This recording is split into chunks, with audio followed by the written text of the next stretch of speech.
Buenos días, hermanos, amigos. Vamos a continuar con el estudio de nuestro catecismo. Hoy nos toca la pregunta 28. Espero que este catecismo esté siendo de edificación para el conocimiento de nuestro Señor y Él cómo quiere que nosotros vivamos. Yo al estar formulando esa pregunta, en una palabra, mi alma se estaba gozando en lo que estaba aprendiendo de nuestro Señor Jesucristo. ¿Por qué les digo eso? Porque en verdad es algo que nuestra alma tiene que hacer al conocer a aquel que se sacrificó a sí mismo, nuestro sumo sacerdote, es lo que vamos a ver, y que hace intercesión por nosotros cada día. Ahora, ese estremecer muchas veces nuestra manera de emoción. ¿Por qué digo esto? Porque quisiera que esa emoción primeramente sea un entendimiento de lo que vamos a escuchar. Eso quería decir, que pidamos al Señor que podamos entender primeramente lo que escuchamos y aún así, y así nos gocemos en nuestra alma, en nuestro corazón y en todo nuestro ser por quien es Cristo como nuestro sacerdote. Amén. Bueno, hermanos, hemos visto en la pregunta 26 un panorama general sobre los oficios que Cristo ejerce como Redentor nuestro, los cuales son profeta, sacerdote y rey. Si recuerdan, quiero resaltar tres cosas muy importantes de lo que vimos en la pregunta 26. Lo primero, que estos oficios que Cristo ejerce es todo lo que su pueblo necesita para su salvación. Lo segundo, que Cristo debe ser recibido en todos sus oficios, en todos y cada uno, como profeta, como sacerdote y como rey. Y el tercero, que Cristo ejerce un oficio y que Cristo al ejercer un oficio ejerce todos. Voy a leer esto, dice: estos oficios Cristo los lleva a cabo como mediador y redentor de su pueblo elegido.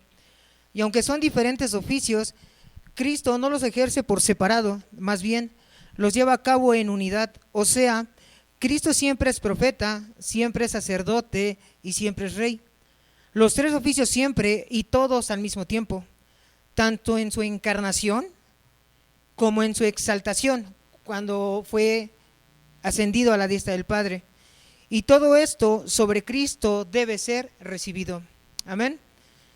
Las preguntas 27, 28 y 29 desarrollan con más detalle cómo Cristo ejerce esos oficios: profeta, sacerdote y rey. Y pudimos ver en la pregunta 27 cómo ejerce Cristo el oficio de profeta.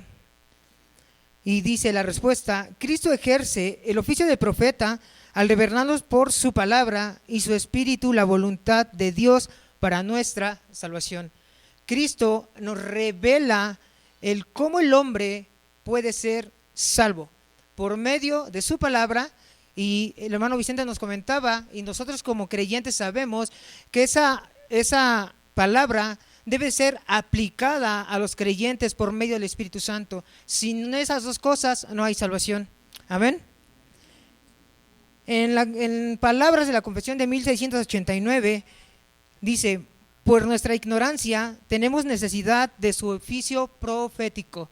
Somos hombres y mujeres que necesitan a Cristo como profeta para que Él nos revele su palabra.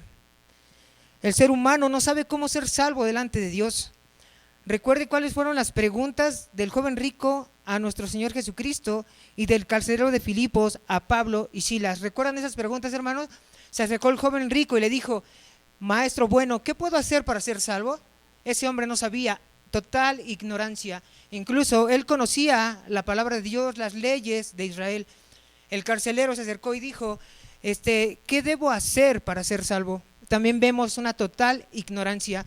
Esto lo comenté para dar claridad de lo que necesitamos a Cristo como profeta. Pero no solo necesitamos a Cristo como profeta, Para que revele cómo ser salvo, también necesitamos un sacerdote que presente sacrificio e interceda por nosotros continuamente delante de Dios. Este pensamiento es lo que vamos a ir desarrollando en la pregunta 28. Y por favor, vayamos a nuestra pregunta 28. ¿Cómo ejerce Cristo el oficio de sacerdote? La respuesta es: Cristo ejerce, o sea, lleva a cabo el oficio de sacerdote al haberse ofrecido a sí mismo como sacrificio una sola vez. ¿Para qué? Para satisfacer la justicia divina y reconciliarnos con Dios, y al hacer intercesión continua por nosotros. Ese es cómo ejerce Cristo su oficio de profeta. La respuesta de nuestra pregunta nos muestra tres cosas que Cristo desempeña en su servicio como sacerdote. Podemos ver tres cosas claras. La primera, podemos ver a Cristo como el sumo sacerdote. La primera parte de nuestra respuesta dice: Cristo ejerce el oficio de sacerdote. Cristo era aquel hombre designado por Dios para presentar sacrificios. El segundo punto que quiero que veamos es que a Cristo como el sacrificio. Aquellos hombres utilizaban animales para presentar sacrificio. Cristo se dio a sí mismo. Eso es lo que vamos a ver en nuestro segundo bloque. Y una tercera cosa que quisiera que supiésemos es Cristo como intercesor o abogado. Eso es lo que toda esta idea, estos tres puntos vamos a ir desarrollando. Son 6 bloques de preguntas, 2 bloques por cada punto. ¿Se entendió eso, hermanos? Dice, entonces vamos a ver el bloque 1 y 2 y vamos a ver aquí a desarrollar a Cristo como sacerdote.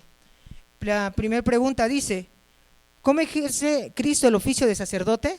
La respuesta es, como ya leímos, Cristo ejerce el oficio de sacerdote. Cristo ejerce el servicio de sacerdote. Y nuestra primera pregunta dice: ¿es Cristo sacerdote? La respuesta es sí. Hebreos 7:15 dice: sí, a semejanza de Melquisedec se levanta otro sacerdote distinto. Amén. Dice, otro sacerdote distinto. Cristo no era sacerdote como los de la tribu de Leví, como ya hemos visto, los cuales al pasar el tiempo cesaba su oficio. Cristo es un sacerdote según la orden de Melquisedec. Eso quiere decir que el sacerdote de Cristo es eterno. El sacerdocio de los levitas era temporal. Moría un sacerdote y se levantaba otro de todos aquellos sacerdotes que fueron ordenados. Vamos a nuestra siguiente pregunta. ¿Es Cristo sumo sacerdote? La respuesta es sí. Hebreos 10:21 dice: tenemos un gran sacerdote sobre la casa de Dios. Dice aquí un gran sacerdote. No solamente Cristo es un sacerdote, sino también es el sumo sacerdote. El sumo sacerdote era tomado de aquellos sacerdotes levitas y era el grado más alto que había entre los levitas. El gran sumo sacerdote es aquel que ofrecía una vez al año sacrificios para interceder por el pueblo de Israel. Cristo es sacerdote y Cristo es sumo sacerdote. Dice nuestra tercera pregunta: ¿es Cristo un gran sumo sacerdote? La respuesta es sí. Hebreos 4:14 dice: por tanto, teniendo pues un gran sumo sacerdote que traspasó los cielos, Jesús, el Hijo de Dios. Cristo no era un sumo sacerdote más, Cristo es el sumo sacerdote. Cristo es aquel que desde el principio ha sido sacerdote y designado por Dios para ser el sumo sacerdote. Vamos a la otra pregunta. ¿Es Cristo un gran sumo sacerdote en su persona?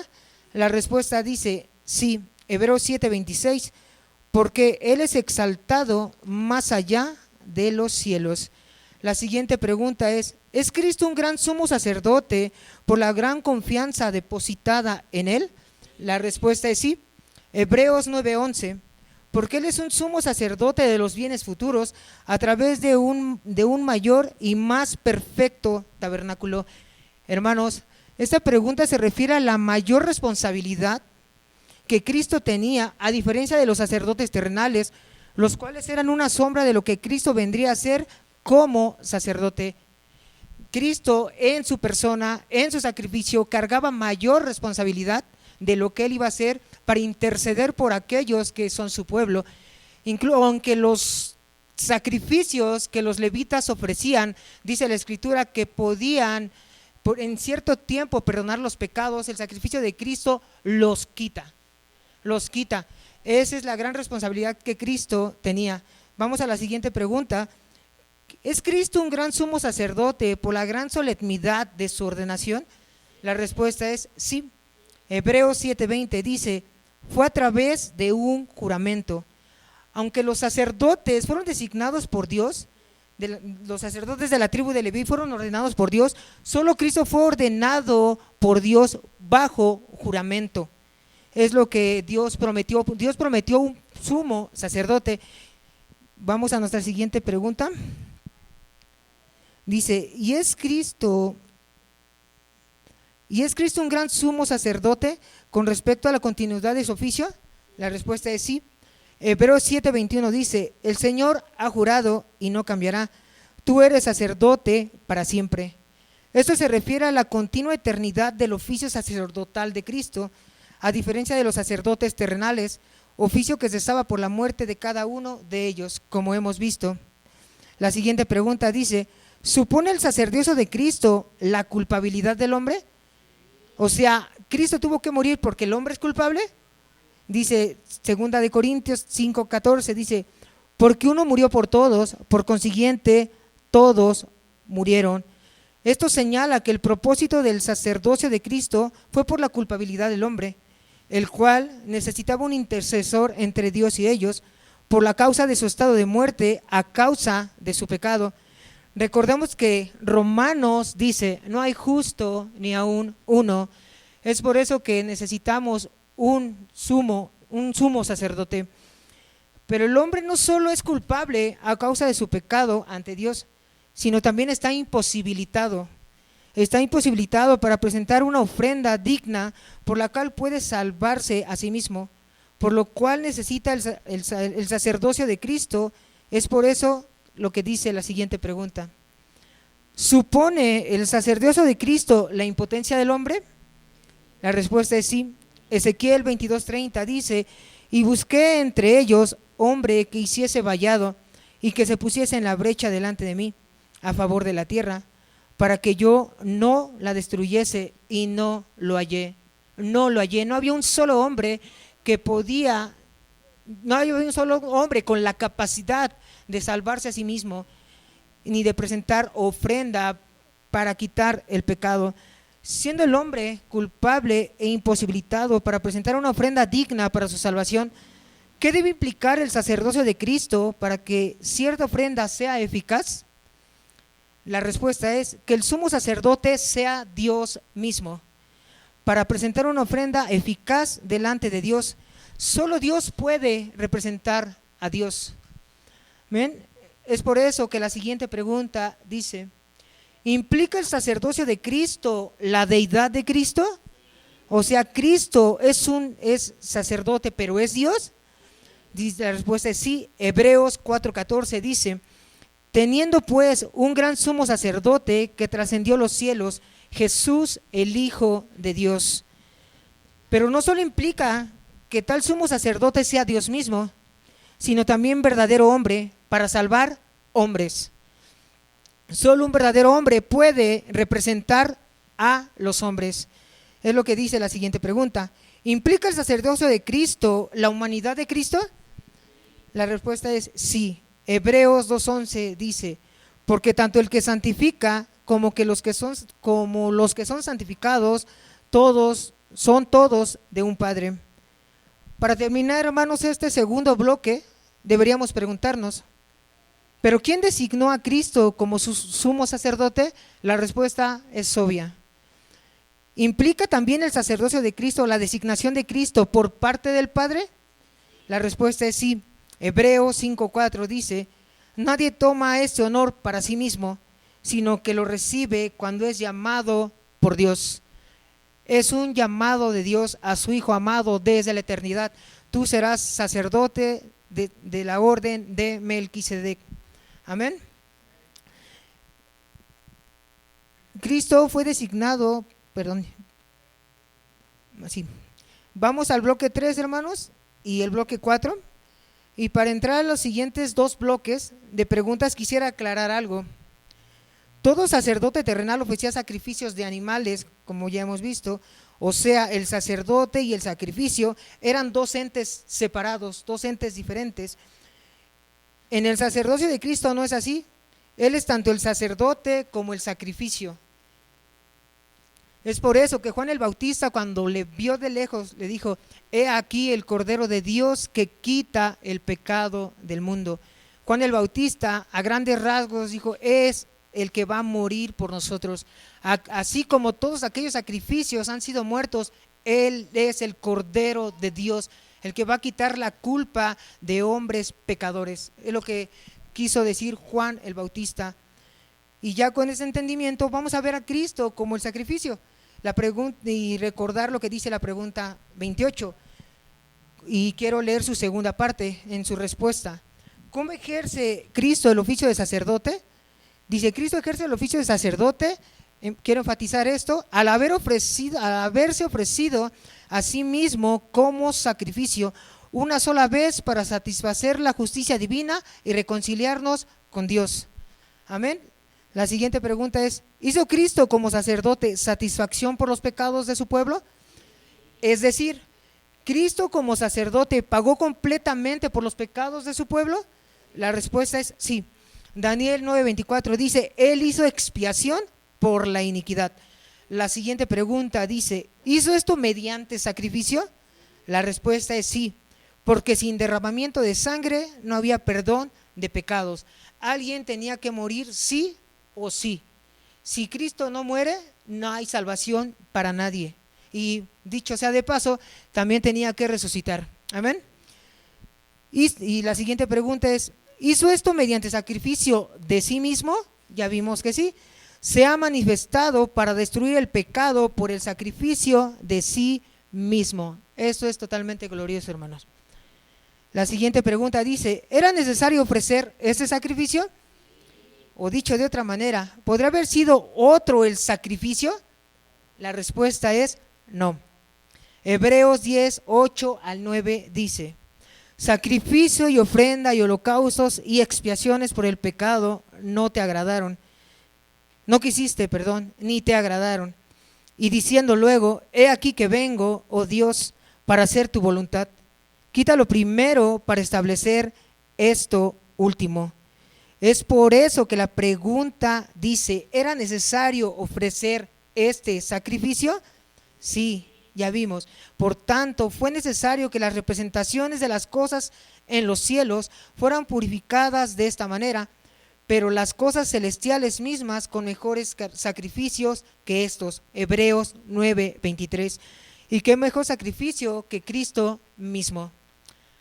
Vamos a nuestra siguiente pregunta. ¿Pero es necesario repetir este sacrificio? ¿O si es necesario que Cristo vuelva a morir? Esto es lo que hace la Iglesia Católica cada que celebran su misa, cuando celebran la Cena del Señor. Ellos literalmente dicen que el vino se convierte en la sangre de Cristo y que el pan se convierte en la carne de Cristo. Y eso, aparte de ese que es hereje, es en contra de la razón. Cristo ya fue sacrificado. Nosotros, gracias a Dios, hoy celebraremos la Cena del Señor y nosotros sabemos que es un símbolo de lo que Cristo hizo en la cruz. Amén. Y el Señor nos recuerda que Él murió, fue sepultado y que resucitó al tercer día. Amén. Por eso ya no se debe de hacer otra vez ese sacrificio. Hebreos 10:12 dice: pero Cristo, habiendo ofrecido una vez para siempre un solo sacrificio por los pecados, se ha sentado a la diestra de Dios. La siguiente pregunta dice: ¿fue voluntaria la ofrenda de Cristo? La respuesta dice sí. Juan 10:17-18 dice: por eso me ama el Padre, porque yo pongo mi vida para volverla a tomar. Nadie me la quita, sino que de mí mismo la pongo.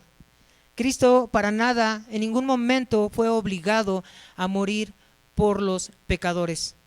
Él de sí mismo decidió hacerlo. Y si vemos nuestra condición, que dice la Escritura, que nosotros vivíamos aborreciéndonos unos a otros y aborreciendo a Dios, cómo el Hijo de Dios quiso voluntariamente venir a morir por nosotros. Amén. La siguiente pregunta es: ¿fue preciosa la ofrenda de Cristo? La respuesta es sí.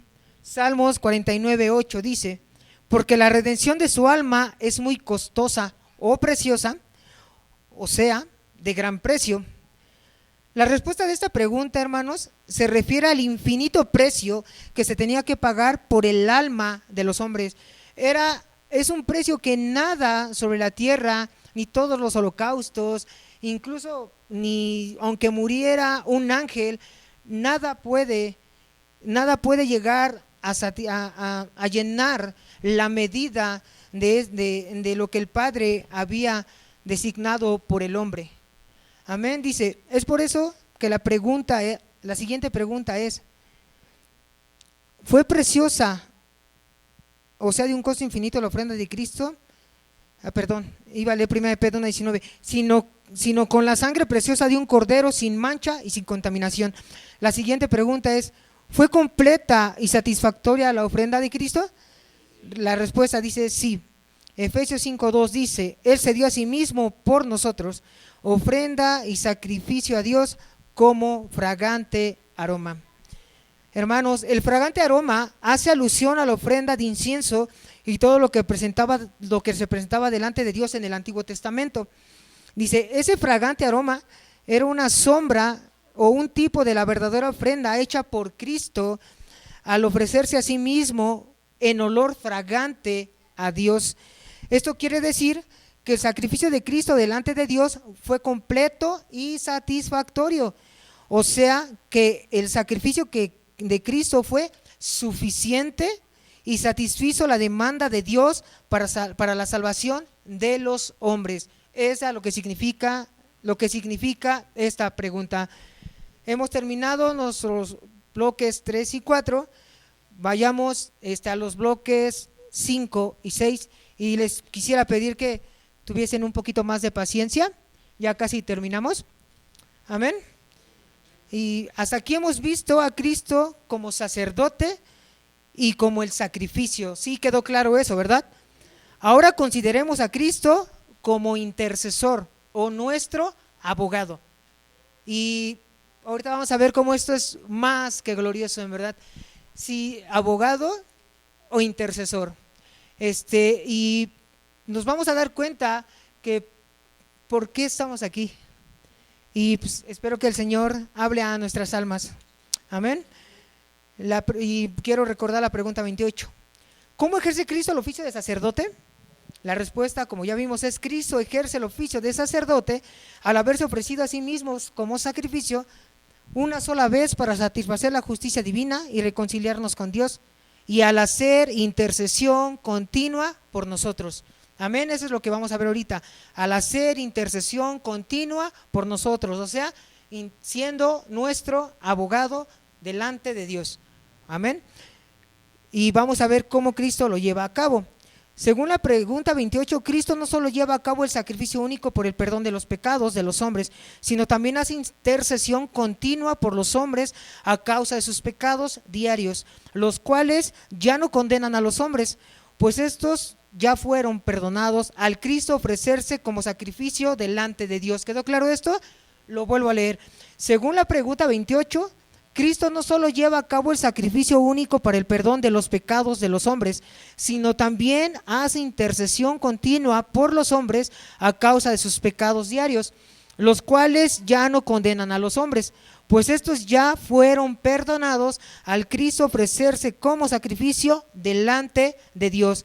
Pero sí necesitamos un abogado. Amén. Es por eso que tenemos que preguntarnos: ¿hace Cristo intercesión como sacerdote? La respuesta es sí. Primera de Juan 2:1 dice: si alguno peca, abogado tenemos para con el Padre. ¿A quién?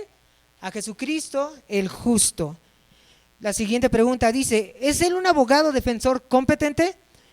Es decir, Cristo es un abogado que tiene todo lo que necesita para poder cumplir satisfactoriamente su trabajo de abogacía al defendernos delante de Dios.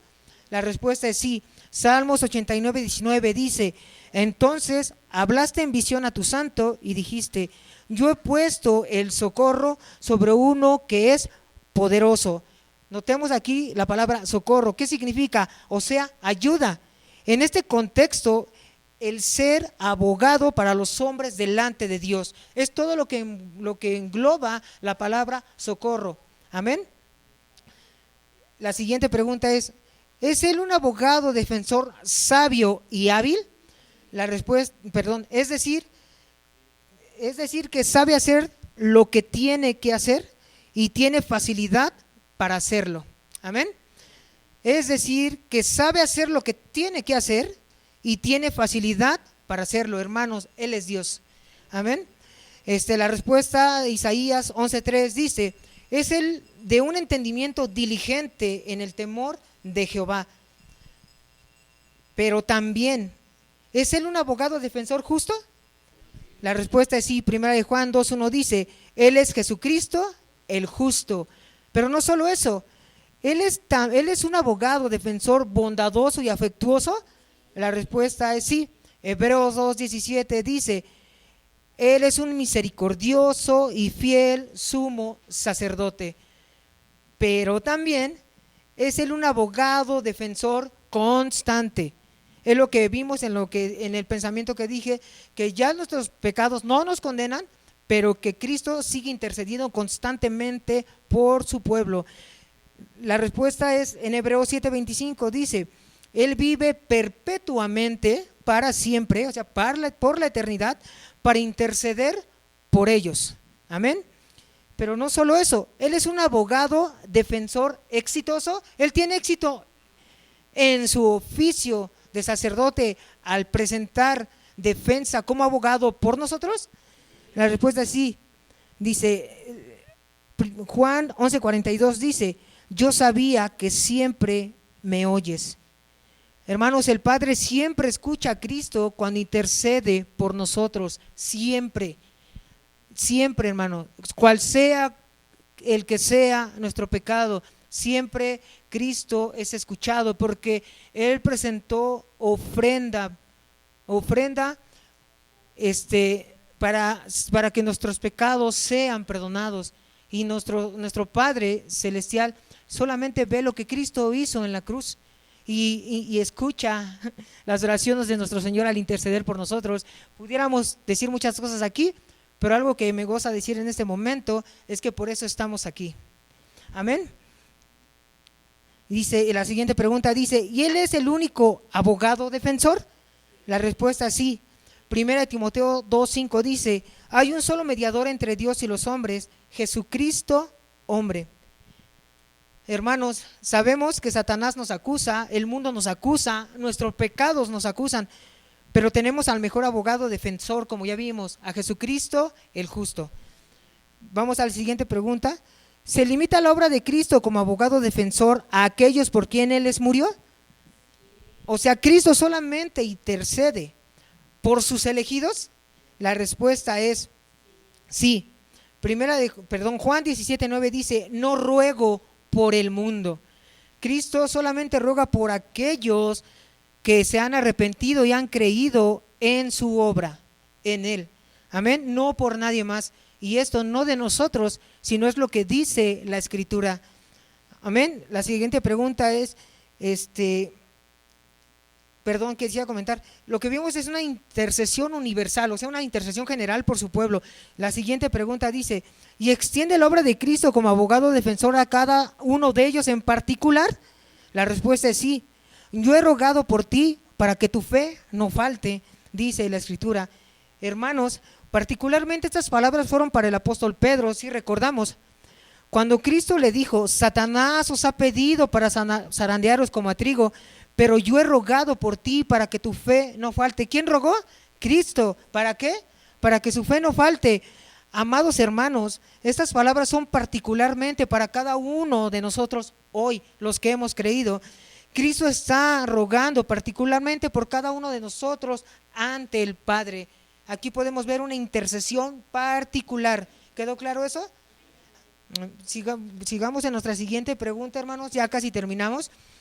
¿Debería esto animar a la oración? Hermanos, sabiendo que tenemos un sumo sacerdote que se ofreció a sí mismo y que intercede cada día por nosotros, ¿esto no nos tendría que llevar a la oración para pedir perdón, para dar gracias, para dar cántico, infinidad en las cosas en las cuales podemos orar? La respuesta es sí. Entonces, como dice Hebreos 4:6, acerquémonos con confianza al trono de la gracia para obtener oportuno socorro. Amén. Y ya para terminar, hermano, por la siguiente pregunta: sé que ha habido tropiezos por nuestro pecado, luchas contra Satanás, contra el pecado y contra el mundo. A lo mejor escasez, enfermedad, tristeza, afán, preocupación, negligencia, pereza o ingratitud. Incluso dudas de si en verdad somos verdaderos hijos de Dios. ¿Y por qué dejar fuera toda la felicidad, el amor, la abundancia, la salud y la gratitud? Pero sobre todo, cada bendición espiritual en los lugares celestiales en Cristo Jesús, Señor nuestro, las cuales son incontables. En fin, cual sea nuestra condición hoy en esta vida, estemos alegres, ya que Cristo en su oficio de sacerdote intercede por nosotros cada día. Y es por eso que la siguiente pregunta dice: ¿y proporciona esto alegría en todas nuestras condiciones de la vida? La respuesta es sí. Juan 17:13 dice: hablo esto en el mundo para que tengan mi gozo completo en sí mismos. Hermanos, todo esto que hemos tocado hoy, hay que recordarlo, hoy que estamos delante de la presencia de Dios, para alabarle con cánticos, para escucharle a través de la predicación de su palabra y para celebrar la Santa Cena. Cristo ejerce el oficio de sacerdote al haberse ofrecido a sí mismo como sacrificio una sola vez para satisfacer la justicia divina y reconciliarnos con Dios, y al hacer intercesión continua por nosotros. Amén.